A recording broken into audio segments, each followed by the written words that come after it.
Welcome to Fox Valley in Focus. I'm Cindy Bravos, and today we'll take a look at the issues and items of interest to residents of the Fox Valley and beyond. Incorporated in 1905, the village of North Aurora, like many other towns in the Fox Valley, has experienced significant growth since entering the 21st century. Population has jumped 41% since July of 2007. And with growth, inevitably there is change. Here to help us bring into focus what's going on in North Aurora is Max Herwig. Welcome. Thank you. A lot of change. You are a native of North Aurora, and you're also a lifelong resident. Well, actually, I was born and raised in Aurora, but we moved to North Aurora in '68 when just after we were married. So we've been there going on 41 years. And what kind of changes have you seen in that time? A lot. It's been amazing. When we moved there, the population was probably close to 3,000. It was a very small community. Now we're sitting at close to 16,000. You know, we have a lot of subdivisions that have come in, and with the subdivisions brought commercial development. We have a shopping center, the North Aurora Town Center, where we have our Target and JCPenney's and some other stores. We've got a nice large grocery store now. Woodman's is there. So we've seen a lot of growth both to the west and the east. So it's been something where when you're still at your house and you're in your yard, it still feels like a small, you know, village community where we've lived. But as soon as you move out of that by 2 or 3 blocks and get onto Oak Street, now it's a 3-lane highway where it was a 2-lane, and you go out west where it used to be farmland and it's now commercial development and homes. So it's grown quite a bit. How has it changed as far as agricultural rate and industry now? Actually, North Aurora has been kind of what I would consider a bedroom community. Our founding fathers were actually millers. There was a wood mill and a grist mill. Hawksley did the grist mill. So North Aurora never got to a point where it had any kind of heavy industry or anything, and it really didn't develop a downtown. So from an industrial standpoint, we've got a Dart container, and we've got a bakery there, a large commercial bakery. But a lot of it's a small, light industry. Aurora Pump is in North Aurora. We've got the headquarters for Oberweis Dairy.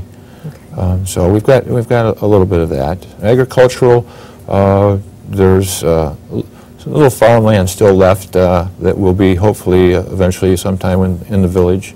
Not a whole lot left. And so as far as revenue streams from tax, where does that come from? Well, our revenue, we have sales tax revenues. We have motor fuel tax.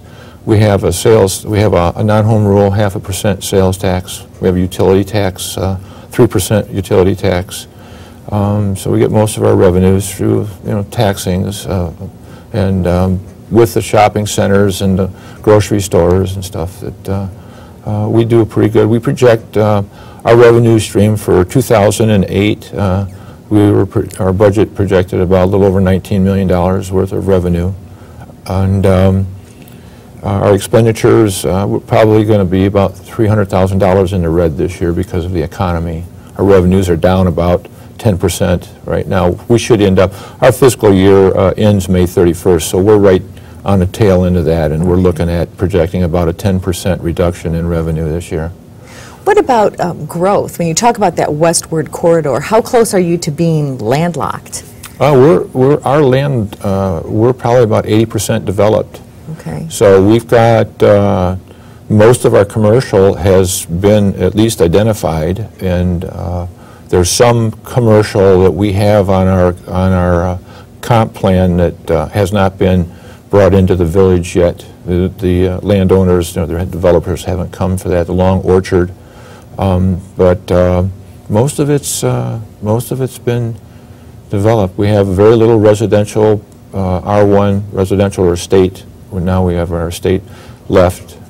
So we've got one big chunk of land out west, a farm that's not yet in, but that's about it.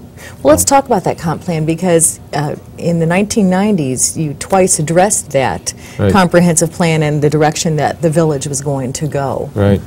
So And even your tagline for the village kind of echoes that looking forward thought process. Yeah, one of the nice things about the village and what all of the village government body has done throughout the years has been very conservative, but yet they knew the growth was coming, so they actually put what monies they needed to in the infrastructure. So it's kind of like, I always compare it to like building a house. You can't build a house any bigger than the foundation. So in this case, North Aurora went through and they put their infrastructure in their waters and their sewer systems. They worked with Fox Metro.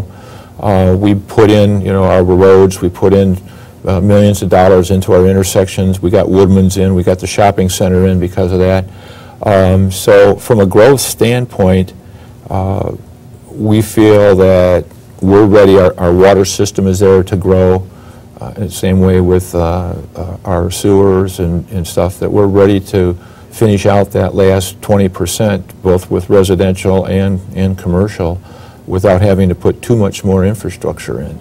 So that planned growth is very important. And that's what the comp plan's for. It gives you a roadmap in the future of where do you want to be, and then as the opportunity comes, whether developers are coming in or your revenue is there to do it, you can initiate that part of the plan so where eventually you've achieved what your goal is. And if along the way something changes, you know how it impacts the future by looking at your comp plan and saying, well, this is what we thought we were going to do, but now because of this we're going to have to make this change, and here's what impacts it. So it's very important to have that comp plan and to at least keep an eye on it as you're moving forward. All right, we're going to take a quick break and we'll be back with more In Focus in just a moment.